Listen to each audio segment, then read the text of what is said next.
কোনো মানুষ যদি আপনাকে ঠকিয়ে থাকে, তো এই ঠকানোর মাধ্যমে সে নিজে ঠকেছে, আপনাকে যতটুকু ঠকিয়েছে তার চাইতে বেশি ঠকেছে সে। কারণ একজন মানুষ যখন প্রতারণা করে, নবী করিম সাল্লাল্লাহু আলাইহি ওয়াসাল্লাম হাদিস অনুযায়ী সে নবী সাল্লাল্লাহু আলাইহি ওয়াসাল্লামের উম্মত আর থাকতে পারে না। তো এই অন্যকে প্রতারণা করে, অন্যকে ঠকিয়ে কোনো মানুষ যদি মনে করেন যে তিনি জিতেছেন, তিনি বোকার স্বর্গে বাস করছেন এবং ভুল জায়গায় তিনি আছেন। কারণ হলো এর মাধ্যমে তিনি সবচেয়ে বেশি ক্ষতিগ্রস্ত হচ্ছেন, তার ঈমান প্রশ্নবিদ্ধ হচ্ছে, তিনি নবী সাল্লাল্লাহু আলাইহি ওয়াসাল্লামের উম্মত হিসেবে পরিচয় থেকে তিনি বঞ্চিত হচ্ছেন। এটা কত জঘন্য বিষয় তার জন্য।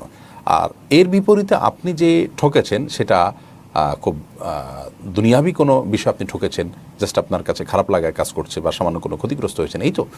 তো এর বিপরীতে আপনি যখন সবর করবেন, সবর মানে কি?